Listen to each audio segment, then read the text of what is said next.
आकाशवाणी का ये है जलंधर केंद्र। प्रस्तुत है साहित्यिक पत्रिका परिमल। आप सबका अभिनंदन। आज के इस अंक में व्यक्तित्व निर्माण में साहित्य की भूमिका, इस विषय पर आप सुनेंगे एक परिचर्चा।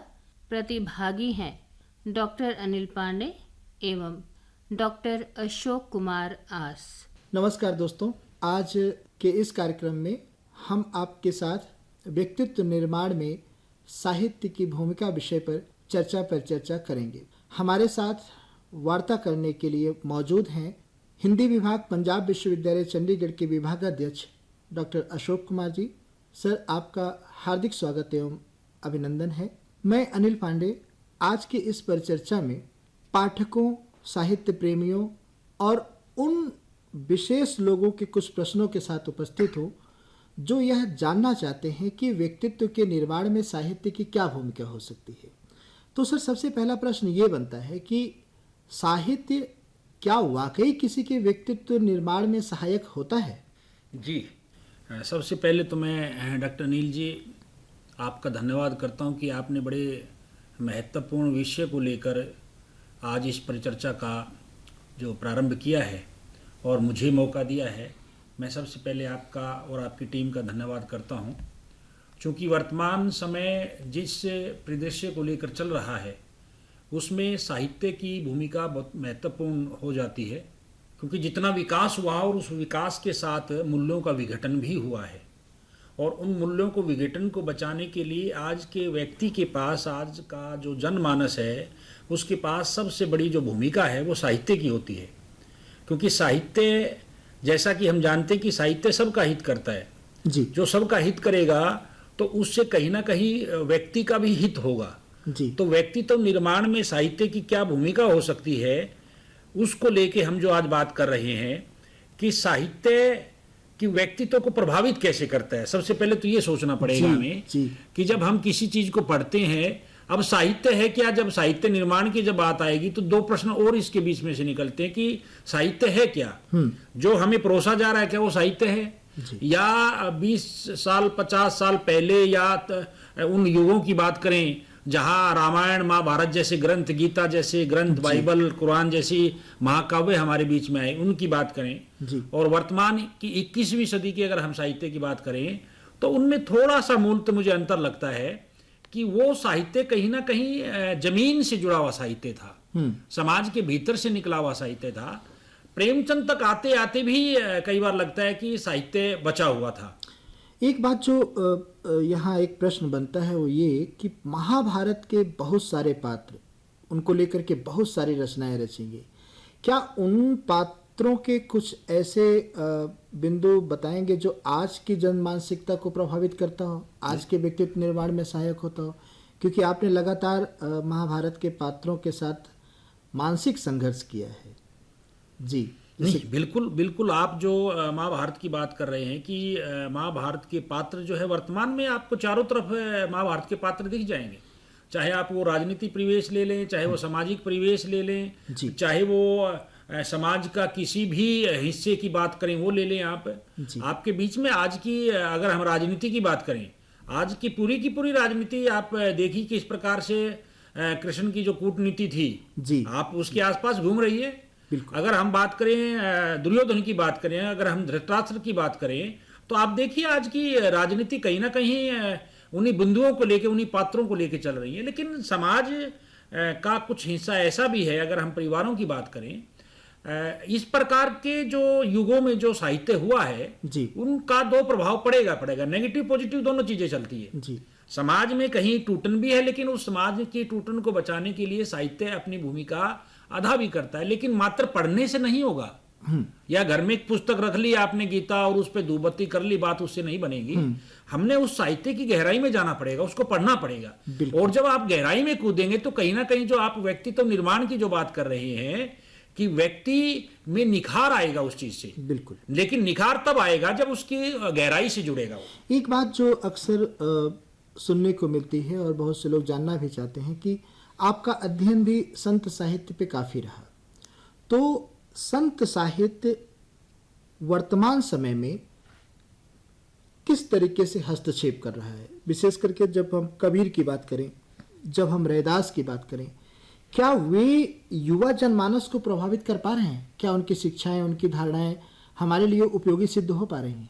देखिए डॉक्टर अनिल जी, मुझे ये लगता है कि अगर आज का समाज अगर बचा है तो उसी 800 साल पुराना जो साहित्य रचा गया, गुरुओं की वाणी जो रची गई जी। उसकी वजह से ही चल रहा है। वरना वर्तमान में जो जिस प्रकार का संत प्रवृत्ति के लोग आ गए हैं या जो अपने आप को संत घोषित कर रहे हैं, मुझे नहीं लगता है कि उनसे लोग ज़्यादा जुड़ पाएंगे। और 800 सालों पहले तो कोई आपकी मीडिया भी नहीं थी, आपकी कोई एआई की भी बात नहीं उठती थी, आपके पास कोई जनसंचार के माध्यम भी नहीं थे। लेकिन उसके बावजूद भी अगर कबीर, रैदास, नानक आपके बीच में आज भी जिंदा है तो ये मान के चलें कि उनकी वाणी जो है बहुत अहम मुद्दों को लेकर उन्होंने बात उठाई होगी जी। और आज का जो खासकर युवा जो है, लगता है कि हमें वाणी से नहीं जुड़ा, ऐसी बात नहीं है। आज वो कहीं ना कहीं जब घिर जाता है चारों तरफ से, फिर क्या उसी वाणी की तरफ आता है और उसी को पढ़कर कहीं ना कहीं रास्ते निकालने की वो कोशिश करता है। एक कबीर के काव्य में जो गुरु की संकल्पना रही है और वर्तमान समय में जो गुरुजन का यथार्थ रहा है, तो कबीर किस तरह के गुरु की तलाश की बात करते हैं? वहाँ जो एक पूरी की पूरी शिष्यत्व की जो अवधारणा है और गुरु का जो कर्तव्य होना चाहिए, इसको लेकर के थोड़ा सा प्रकाश डालें। देखिए डॉक्टर अनिल जी, जो है ये प्रश्न बड़ा गंभीर है कि गुरु परंपरा की जो बात है, भारत तो, हिंदुस्तान को तो गुरु प्रधान देश कहा है जी। और फिर बात वही त्रेता द्वापर की आती है। द्वापर में जिस प्रकार से द्रोणाचार्य गुरु जो रहे और उनकी जो भूमिका रही, मैं उनकी भूमिका के ऊपर कोई संदेह नहीं कर रहा, वो उस समय की परिस्थितियां रही होगी। लेकिन अगर गुरु है तो गुरु के लिए सभी शिष्यों का समान होना बहुत जरूरी है, बहुत जरूरी। और गुरु के मन में भी अगर ये, हाँ वो अलग बात है कि जब उत्तराधिकारी की बात आती है, गुरु ऐसे शिष्य को चुनता है जिसमें वो सारे गुण हो जो उसको कुर्सी वो देता है जी। लेकिन भाव गुरु का ये होना चाहिए सभी के प्रति जो है एक समान हो। लेकिन वर्तमान जो समय है, वर्तमान में मुझे लगता है कि गुरु परंपरा ध्वस्त तो नहीं कहूँगा मैं, लेकिन क्षण जरूर हुई है कहीं ना कहीं। उसका कारण ही रहा कि आज का जो गुरु है, जो हम गुरु जिस गुरु की बात कर रहे हैं या प्राध्यापक की बात कर रहे हैं या टीचर, या अब तो नई चीज़ें आ गई आपका प्रोफेसर तक की जो बात कर रहे हैं, कि आज का वर्तमान का शिक्षक अपने आप को गुरु मान ही नहीं रहा। जी जी। वो इस चीज़ को ये कह रहा है कि मैं मुझे सैलरी मिल रही है और मैं पढ़ा रहा हूँ, इसलिए मेरा काम सिर्फ है क्लासरूम तक सीमित है। अगर आज का टीचर अगर ये बात कह रहा है तो मुझे लगता है कि वो भारत की गुरु परंपरा जो है वो अब धीरे धीरे ध्वस्त हो रही है, लेकिन खत्म नहीं हुई, खत्म नहीं हो सकती कोई भी चीज़। आज भी ऐसे शिष्य हैं, आज भी ऐसे गुरु हैं जो अपने गुरु के लिए, जो गुरु अपने शिष्य के लिए जो है सब कुछ करने के लिए तैयार है। लेकिन वो होता तब है जब हम उस गहराई तक जाते हैं, हम समझने की बात करते हैं, तो समझने वाले भी और ना समझने वाले भी दोनों बातें चलती हैं। कबीर के जो सदगुरु की बात है, जो सच्चे गुरु की तलाश की बात है कि जिनसे सही ज्ञान मिल सके, उसकी तलाश की जरूरत है। तो परंपरा समृद्ध है और बची हुई है।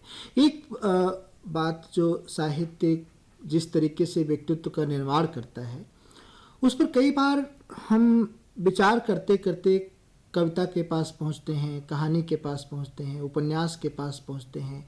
साहित्य की जो अनेक विधाएं हैं, जैसे नाटक, संस्मरण, रिपोर्टर, इन सब में गद्य और पद्य में अगर आपसे जाना जाए तो व्यक्तित्व निर्माण की संभावनाएं किस में ज़्यादा रहती हैं, कविता में कि गद्य में?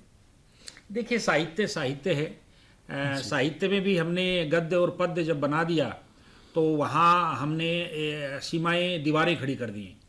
लेकिन प्रश्न तो है अब आपका जायज है कि गद्य या पद्य जो है, अब दोनों चीजें हैं, व्यक्ति का स्वभाव कैसा है। एक व्यक्ति उपन्यास में अपनी रुचि रख रहा है, एक व्यक्ति कहानी या आज की नई पीढ़ी जैसे संस्मरण लिखे जा रहे हैं, यात्रा वृत्तांत लिखे जा रहे हैं। अगर उस प्रवृत्ति का व्यक्ति होगा तो मुझे लगता है कि वो उससे जुड़ेगा। लेकिन उसके बावजूद भी काव्य जो है वो ज्यादा नजदीक लगता है मुझे, क्योंकि काव्य जो है, काव्य आत्मा की बात करता है। अच्छा, आत्मा की गहराई से जुड़ी हुई चीज की बात करता है वो जी। तो उससे जो है कहीं ना कहीं, और जितना भी महान साहित्य है आपका, आप देखिए सारा का सारा पद्य में है, गद्य में नहीं। गद्य की परंपरा जो वर्तमान में है और वर्तमान में आई है तो वो भी समय की मांग थी, इसलिए वो आई है। और कबीर की जो बात आप बार बार कह रहे हैं कि कबीर ने जो गुरु की बात कही है, तो मुझे तो लगता है कि कबीर ने या कबीर सरीखे जितने भी संत रहे हैं उन्होंने जीवधारी गुरु की तो बात की नहीं कहीं ना कहीं। वो तो एक बिंदु, उस बिंदु की बात कर रहे हैं कि आप किसी को धारण कर ले, वही आपका गुरु है, आध्यात्मिक गुरु की बात। हाँ, तो वो गुरु हो जाए। हाँ, मैं अक्सर बुद्ध की जब बात करता हूं, बुद्ध तो खुद कहता है कि अपो दीपो भव, अपना प्रकाश तुम बनो जी। या अगर आप किसी की शरण में चले गए तो ये मान के चलें आपके रास्ते, हाँ शरण में जाएं, लेकिन एक समय के बाद आप अपने स्वयं रास्ते बनाएं, स्वयं अपने गुरु बने। अगर सारी उम्र आप किसी के गुरु की शरण में रहेंगे और मुझे लगता है कि अगर गुरु भी अगर आपको सही मिल जाए ऐसा, तो सारी उम्र आपको अपनी शरण में नहीं रखेगा, वो आपके रास्ते खोलेगा। तो ऐसा गुरु होना भी जो है बड़ी अहम बात है। बिल्कुल सर, हम कविता के माध्यम से फिर आगे जारी रखने की कोशिश कर रहे हैं सर कि जो कबीर भी आपके प्रिय रहे हैं, प्रभात पर्व भी आपका प्रिय खंड काव्य रहा है, नरेश मेहता का, मेरे ख्याल से नरेश मेहता का ही है।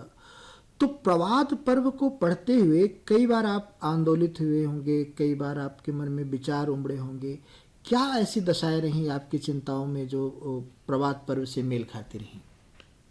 देखिए अनिल जी, कबीर का व्यक्तित्व जो है जी और नरेश मेहता का व्यक्तित्व है, दोनों में मूलतः अंतर है जी। कबीर 800 साल पहले जो हुआ, उस समय उसने जो बात कही समाज को जोड़ने की कविता के माध्यम से जी, और वो भी ज्ञान के माध्यम से। हाँ, लेकिन ज्ञान भी कहीं ना कहीं प्रेम भी है उसमें। अकेले थोथा ज्ञान तो कबीर नहीं मानता। पोथी बड़ी बड़ी जगह मुआ पंडित बहाने कोए, ये जो है बात कबीर स्वयं कह रहा है। तो उस ज्ञान के साथ साथ कहीं ना कहीं आपके भीतर प्रेम भी होना चाहिए जी। अगर कोरे ज्ञानी आप होगे, मैं बार बार इस बात को कह रहा हूं कि ज्ञानी बहुत लोग हैं, लेकिन आपका उस ज्ञान के साथ आपका व्यवहार भी होना चाहिए जी। व्यवहार कब होगा? जब आपके भीतर प्रेम पनपेगा जी। समस्या यही है, हम ज्ञानी तो बहुत हैं, विवेकी भी बहुत है, लेकिन उसके माध्यम से या अकेले हम उसके लेकर चलना चाहते हैं, ये नहीं हो सकता। प्रेम के बिना जीवन संभव नहीं है। नरेश मेहता की जो बात कर रहे हैं आप, और मैं बार बार जब विद्यार्थी जीवन में रहा और विद्यार्थी जब मैं प्राध्यापक बना और आज जिस जगह में खड़ा हूं, मैं कई बार सोचता हूं कि नरेश मेहता का प्रभात पर्व जो है उन्होंने किन परिस्थितियों में लिखा होगा कि राम का जो द्वंद्व है और पूरा का पूरा त्रेता युग की वो कहानी को उठाकर लेके आ रहा है। तो मुझे कई बार लगता है कि राम का व्यक्तित्व या राम राजा के रूप में या राम पति के रूप में बड़ी अहम बात है ये जी। राजा के रूप में तो उसने बहुत कुछ कर दिया, क्योंकि आदर्श स्थापित करना था, मर्यादा स्थापित करनी थी उसने। लेकिन एक पति के रूप में जब हम उसकी देखते हैं तो वहां कमी नहीं रही, लेकिन उसको समझा नहीं, क्योंकि व्यक्ति के ऊपर जब सत्ता का प्रभाव होता है, व्यक्ति के ऊपर जब ये बात आ जाती है कि मैंने मर्यादा स्थापित करनी है, तो कहीं ना कहीं मूल्यों का हनन होगा ही होगा। और वो हुआ, और सीता आखिर में जो है धरती में समाती है और जो बात कही गई है।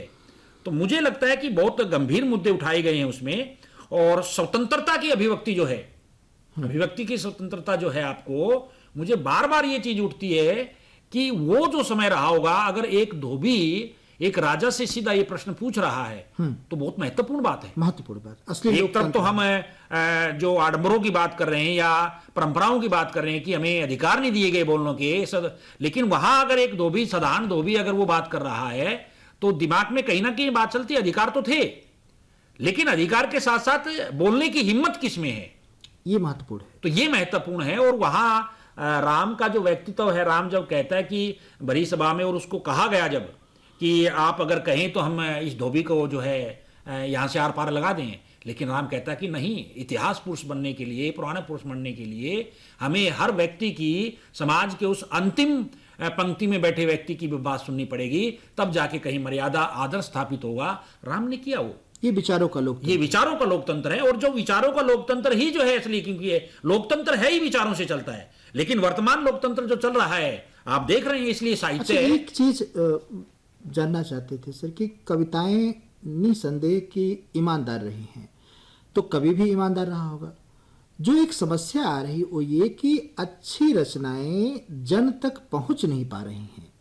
तो जब आम जन तक अच्छी रचनाओं को पहुंचाया जाएगा और जब वे पढ़ेंगे, क्योंकि आप भी कहते हैं पढ़ेंगे तो व्यक्तित्व का विकास होगा, तो जब अच्छी रचनाएं उन तक पहुंच नहीं पा रही हैं तो वो व्यक्तित्व का विकास हो कैसे? अब यहाँ एक प्रश्न जो बहुत मजबूत होकर उठता है वो ये कि रचनाओं को पहुंचाया कैसे जाए, या पहुंच रहा है कि लोग पढ़ नहीं रहे हैं, क्या लग रहा है आपको? नहीं, भूखे पेट भजन ना होए, ये कहावत जो है हम सुनते आए हैं जी। लेकिन मुझे लगता है कि भूखे पेट ही भजन होता है।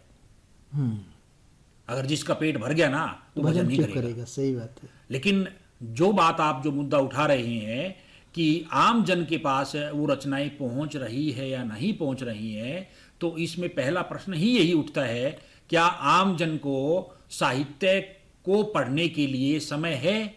जब उसके पास 2 समय की रोटी कमाने के लिए पैसा नहीं है, रोजगार की उसके पास समस्या है, रहने की उसके पास समस्या है, तो डॉक्टर अनिल जी आप ये कल्पना कर सकते हैं कि कोई व्यक्ति एक जनसाधारण जो है कबीर को, नानक को या गुरुओं की वाणी को या महाभारत को या रामायण को पढ़ेगा? वो जब तक वो जीने के जो संसाधन है जब तक उसको वो नहीं मिलेंगे। इसलिए हिंदुस्तान में लोकतंत्र आया था कि आम जन की आवाज उठे, लेकिन कहीं ना कहीं वो सपने रह गए। इसलिए आपका जो मुद्दा आपने जो उठाया है कि साहित्य व्यक्तित्व का निर्माण करता है, इसमें कोई शक नहीं है, साहित्य व्यक्तित्व का निर्माण करता है, लेकिन निर्माण तब करेगा जब उसकी खाना पूर्ति के लिए वो सारी चीजें पूरी होंगी, तब जाके व्यक्तित्व का निर्माण होगा। वरना व्यक्ति के पास जो साहित्य पढ़ा है और उसको 2 समय की भोजन की चिंता है, तो कैसे वो रामायण पढ़ पाएगा, कैसे वो गीता पढ़ पाएगा? अच्छा सर, आप साहित्य के आचार्य हैं और निसंदेह के साहित्य के एक अच्छे विद्यार्थियों में से रहे हैं। वर्तमान में भी आपकी जो अध्ययनशीलता है वो निरंतर प्रगतिमान है। एक प्रश्न यहाँ ये बनता है कि क्या साहित्य के माध्यम से रोजगार तलाशा जा सकता है? बिल्कुल बिल्कुल तलाशा जा सकता है। कैसे? आज की आपकी वर्तमान की सरकारें और या जो आज अब AI की जो बात कर रहे हैं, पीछे मुझे याद है कि भारत सरकार ने जो कई योजनाएं ऐसी चलाई, कौशल की योजनाएं, ठीक है, रोजगार कैसे हो सकता है साहित्य में रोजगार? आज के यूथ के सामने समस्या ही सबसे बड़ी है कि कबीर नानक को पढ़ के मैं रोजी रोटी कैसे कमाऊंगा, लेकिन कमा सकता है वो। आज तक हमने कबीर नानक को, रैदास को, संतों को जिस तरह से पढ़ाया है, जिस दृष्टि से पढ़ाना चाहिए था, हमने वहां तक हम उनको ले ही नहीं पाए हैं। हमने प्रयोग नहीं किए उन पे। हमने सिर्फ गुरु गोविंद दो खड़े का के लागू पाए पढ़ा दिया। हमने जो है जात पात की बात कर दी उसमें, लेकिन कबीर में, नानक में जो कौशल है, रोजगार की जो संभावनाएं हैं, वो हमने नहीं तलाशी। आज हमने उनको तलाशना पड़ेगा। कहीं ना कहीं वो चीजें जब आ जाएंगी तो मुझे लगता है कि कबीर को लेके आप पूरा का पूरा तंत्र खड़ा कर सकते हैं। हिम्मत होनी चाहिए, यहाँ पे प्रतिभा होनी चाहिए। हमने उस प्रतिभा को तलाश करना है और कुछ भी संभावना हो सकती है। तो साहित्य में रोजगार तलाशे 100%, 100% साहित्य में संभावनाएं हैं। अगर सरकार ये चाहे, सरकार मौका दे ऐसे लोगों को, आप देखिए कैसे रोजगार की संभावना नहीं हो सकती। एक मुद्दा और बनता है सर यहाँ पे कि साहित्य में रोजगार तो तब आएगा जब पाठ्यक्रमों में नया परिवर्तन होगा, कुछ नए माध्यम बनाए जाएं, जैसे फिल्मी दुनिया के कुछ स्क्रिप्ट जोड़े, कुछ सिलेबस में जोड़े जाएं, कुछ अदर फील्ड के जोड़े जाएं, कुछ इंडस्ट्री से जोड़े जाएं। तो क्या आज के जो साहित्य के जो पाठ्यक्रम हैं, क्या उसमें बदलाव संभव है? और अगर संभव है तो कितना हो पा रहा है, कैसे हो पा रहा है? देखिए अनिल जी, सरकारें चाहती बदलाव हो। अभी पीछे जो भारत की शिक्षा नीति 2020 जो है, जो आई है 2020 जो है, उसमें सरकार का बिल्कुल स्पष्ट अध्यादेश है ये कि विश्वविद्यालयों में, कॉलेजों में सिलेबस चेंज किया जाए। अब सरकार तो चाह रही है चेंज हो जाए, लेकिन बात वही आती कि जो मठ बने बैठे हैं, मठों को ध्वस्त करना इतना आसान नहीं है। मुझे याद है कि 20 साल पहले जब एक बार हमने बिहारी को चेंज किया था, कितना मुद्दा टीचरों ने उठाया था, लेकिन उसके बावजूद उसमें अच्छे लोग भी थे। उन्होंने इस चीज को समझा और नई सिलेबस को लेके आए। हम नई चीज को ग्रहण करना, हमने स्वीकार करना पड़ेगा। हमें आदत पड़ी है पुरानी चीज को देखने की। हमें आदत पड़ी है कि ये चीज, आदत क्यों पड़ी है? क्योंकि उसमें हमने मेहनत नहीं करनी पड़ी, हमने रट्टे लगा लिए उस चीज के। इसलिए नए लोगों को भी हमें मौका देना पड़ेगा। आज से 800 साल पहले हम कबीर को लेके, मैं ये नहीं कह रहा कि कबीर को बंद कर दे पढ़ाना, नहीं, कबीर को भी पढ़ाएं, नानक को भी पढ़ाएं, रैदास को भी पढ़ाएं, लेकिन उसके साथ साथ जरूरी है कि वर्तमान के जो लेखक हैं, वर्तमान की जो मीडिया कर्मी है, वर्तमान के जो पत्रकार जो हैं, वर्तमान का जो अस्मितावादी मूलक विमर्श जो चल रहा है, वर्तमान की राजनीति को लेकर जिस प्रकार से साहित्य लिखा गया है, कोरोना में जो साहित्य रचा गया है, ये सारी की सारी चीजें आनी चाहिए। आएंगी कब? कि 2 तरह के लोग हैं समाज में, एक परंपरावादी लोग हैं, एक खुले विचार के लोग हैं। परंपरावादी लोग ये चाहते हैं कि जो परंपरा चल रही है उसका विध्वंस ना हो, टूटे ना हो। क्यों? क्योंकि उनको वो रास्ता आसान लग रहा है। लेकिन जो परिवर्तनशील लोग हैं, जो नई चीज को जोड़ना चाह रहे हैं, वो ये चाहते हैं कि पुरानी चीज भी साथ चले, लेकिन नए लोगों को भी मौका मिलना चाहिए। तो मुझे लगता है कि कहीं ना कहीं जो सरकार का एजेंडा था कि नई चीजें आए, इतनी नहीं आ पा रही है। हम सहन नहीं कर पाए नए लोगों को, समस्या ही हो रही है। हमने फोबिया बना लिया कि मेरे दिमाग में वो साहित्यकार है, उससे बढ़िया कोई है ही नहीं। समस्या यही आ रही है, इसलिए नए लोगों को मौका नहीं मिल पा रहा है और सरकारों के पास भी ये चीजें नहीं पहुंच पा रही है। अच्छा सर, एक प्रश्न ये भी उठता है कि वर्तमान दौर सोशल मीडिया का दौर है। आप भी जानते हैं और लोग भी जानते हैं कि सारी की सारी चेतना, सारे के सारे युवा सोशल मीडिया केंद्रित हो गए हैं। तो ऐसे समय में जो साहित्य की उपयोगिता रही है, जो पुस्तकों की ज़रूरत रही है, कहीं वो कम होती तो नहीं दिख रही है? नहीं डॉक्टर नील जी, आप ये बात मुझे लगता, क्योंकि आप भी प्राध्यापक हैं, आप आलोचक हैं और आप साहित्य को लेके गंभीर हैं, आप शायद इस चीज़ को समझ भी रहे होंगे।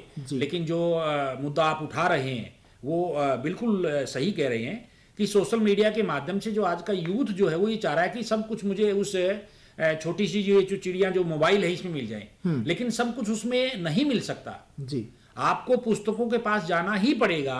और मैं यदा कदा जब पुस्तक मेले जब लगते हैं वहां जाता हूं या लाइब्रेरी में जाके देखता हूं कि हम एक चीज बिल्कुल सिरे से नकार रहे हैं कि आज का यूथ साहित्य नहीं पढ़ता। ऐसी बात नहीं है, साहित्य पढ़ रहा है, उस किताबों के पास वो जा रहा है। सारी सारी रात बैठ के जो बच्चा आईएएस की तैयारी कर रहा है वो किताब पढ़ के तो कर रहा है ना, वो कोई सोशल मीडिया पे बैठ के थोड़ी पढ़ रहा है जी। जिसको आप स्वयं आलोचना कर रहे हैं, आलोचक हैं, आप जब तक 10 किताबें नहीं पढ़ेंगे आप आलोचना नहीं कर सकते। एक अध्यापक को क्लास में जाने के लिए 10 किताबों को पढ़ना पड़ेगा जी। तो कहीं ना कहीं पढ़ाई, लेकिन मुझे लगता है कि ये जो वर्तमान दौर जो एआई को लेके और जिसमें टेक्नोलॉजी के नए नए संसाधन आए हैं, कहीं ना कहीं सरकारें, कहीं ना कहीं पूरी की पूरा जो लोकतंत्र के साथ बाहर का जो विश्व तंत्र जो लगा हुआ है, हिंदुस्तान की जनता, हिंदुस्तानी के लोगों का व्यवहार जो था, एक शिक्षा नीति रही, उसके बाद हमारा जो रहन सहन खान पान जो है, ये सारी चीजों को देखते हुए कहीं ना कहीं एक ऐसी लत लगाने की कोशिश की जा रही है कि इससे जुड़ जाए यूथ और सारे काम छोड़ जाएं। लेकिन ऐसा नहीं होगा। यूथ भी समझता है अगर कामयाब होना है पुस्तकें पढ़नी है। अच्छा, एआई ने एक नया समस्या खड़ा कर दिया है कि जहां भी जिसको जरूरत हो रही है टॉपिक डाल रहा है और पूरे का पूरा मैटर उसको निकल आ रहा है।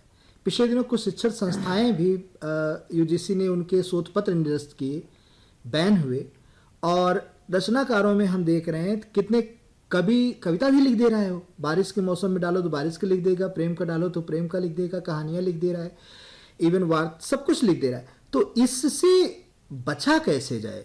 एआई आई तो थी सुविधा के लिए, लेकिन एक समस्या बन गई है कि वास्तविक लेखन और एआई के लेखन में फर्क कैसे किया जाए, बचा कैसे जाए? देखिए डॉक्टर अनिल जी, एआई समस्या नहीं है। एआई समस्या थोड़ी, समस्या हम हैं स्वयं जी। जो व्यक्ति एआई को लेके और एआई के माध्यम से सब कुछ करना चाह रहा है, समस्या उस व्यक्ति की है, एआई की समस्या नहीं है।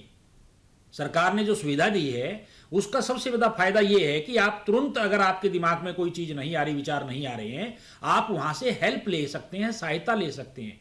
वो सहायता के लिए है। जैसे स्कूलों में, कॉलेजों में आपने देखा गाइड लगाई गई। गाइड का काम यह था, या गाइड फिल्म भी आई एक बहुत बढ़िया, उसमें दिखाया गया कि व्यक्ति किस प्रकार से गाइड करता है, निर्देशन कैसे करता है। लेकिन अगर आप गाइड को ही सब कुछ समझ लें, वो नहीं हो सकता। आपको पुस्तक और गाइड में अंतर करना पड़ेगा। एआई आपका रास्ता दिखाता है। हम जो कह रहे हैं कि एआई रास्ते बंद कर रहा है, रास्ता एआई बंद नहीं कर रहा। रास्ते वो साहित्यकार, रास्ते वो पाठक, रास्ते वो व्यक्ति, रास्ते वो राजनेता जो एआई को ही उठाकर अपनी बनाकर डाल रहे हैं, ये रास्ते उनके बंद हो रहे हैं। आज नहीं तो कल समाज को, जनता को पता चलेगा कि कौन सही है कौन गलत है। इसलिए मुझे लगता है कि एआई का नुकसान नहीं है, एआई का फायदा ही है। एआई को समझकर वहां से अगर हम जानकारी लेके और फिर हम अपनी प्रतिभा से अगर कोई चीज बनाते हैं, डालते हैं, वो प्रभावशाली रहेगी और उसका कोई विकल्प नहीं है। आज के युवाओं को अगर कोई साहित्य पढ़ने के लिए सुझाना हो, आज के युवाओं को अगर कोई साहित्य पढ़ने के लिए सुझाव देना हो, तो आप क्या कहना चाहेंगे? किस तरह के साहित्य को पढ़ने की बात कहेंगे? देखिए, आज साहित्य जो है हमारे पास समाज में 800 साल पहले वाला साहित्य नहीं है। आज वो 800 साल का साहित्य को लेके मिशन करके जो साहित्य रचा जा रहा है, आज का साहित्यकार चिंतित है, इसमें कोई शक नहीं है। मैं बिल्कुल श्रेयाम आज के साहित्यकार को कटघरे में खड़ा नहीं करूंगा, क्योंकि मैं स्वयं साहित्यकार हूं, कवि हूं। कहीं ना कहीं हमें इन चीज़ों को समझना होगा। साहित्य और साहित्यकार, और आज का युवा जो है किस प्रकार से साहित्य जो है, कैसा साहित्य पढ़े। फिर बात वही आती है कि रुचि क्या है उसकी। अगर मेरी रुचि ला में है, अगर मेरी रुचि पर्यावरण में है, मेरी रुचि अगर तिलिस्मी कहानियों में है, तो मैं इस प्रकार की चीज पढ़ूंगा। मेरी रुचि अगर नैतिकता में है तो मैं उस तरह की कहानियां पढ़ूंगा। मेरी रुचि अगर गुरु में है तो मैं उसी प्रकार का साहित्य पढ़ूंगा। जो पढ़ने वाला पाठक जो है वो ये निर्धारण करेगा कि मैंने पढ़ना क्या है। वो मेरे कहने से या आपके कहने से नहीं पढ़ेगा, वो अपनी रुचि के अनुसार पढ़ेगा कि उसको मिलता कहाँ, किस चीज में क्या मिल रहा है जी। और वो आज का साहित्यकार मुझे लगता है पहले वाले साहित्यकार से ज्यादा जागरूक है, क्योंकि इसकी जागरूकता का कारण यही है कि चारों तरफ उसके जो है इंटेलिजेंसी जो ये घूम रही है, उससे वो सीख रहा है और वो हर तरह की पाठक की रुचि क्या है उसी प्रकार का साहित्य समाज के सामने लेके आ रहा है। ये बहुत बड़ी अहम बात है। कबीर नानक वाला समय नहीं रहा अब, लेकिन कबीर नानक ने भी ना चाहते हो भी वो चीजें सारी उसमें मिल जाएंगी, आपको खोजनी पड़ेगी। हम खोजना नहीं चाहते, समस्या ये है। शौके दीदार है तो नजर पैदा हाँ, करे। हम खोजना नहीं चाह रहे। जी जी जी, बहुत अच्छा लगा आपके साथ इस विषय पर वार्ता करके। और निसंदेह कि युवाओं को खोजने की दृष्टि पैदा करनी पड़ेगी, क्योंकि किसी शायर का ये कहना भी लगभग रहा है कि उधार की नज़र से सौंदर्य के लक्षण नहीं दिखाई देते, तो शौके दीदार है अगर तो नज़र पैदा करती, ये नज़र पैदा करनी पड़ेगी। और इसके लिए हमें लगता है कि संघर्ष करना पड़ेगा, क्योंकि संघर्ष धर्मिता कहीं ना कहीं क्षीण तो हुई है युवाओं में, क्योंकि वो सब कुछ पा लेने की लालसा है। लेना सब चाहते हैं, देना कोई चाहता नहीं, तो देना तो पड़ेगा ना। तो बहुत आभार सर जी, बहुत बहुत धन्यवाद जी, आपका भी बहुत बहुत धन्यवाद। व्यक्तित्व निर्माण में साहित्य की भूमिका, इस विषय पर आप सुन रहे थे एक परिचर्चा। प्रतिभागी थे डॉक्टर अशोक कुमार आस एवं डॉक्टर अनिल पांडे। अब इसी के साथ परिमल का ये अंक अब संपन्न होता है। प्रस्तुति सोहन कुमार। ये कार्यक्रम आप आकाशवाणी के जालंधर केंद्र से सुन रहे थे। हमारा अगला कार्यक्रम कुछ पल बाद।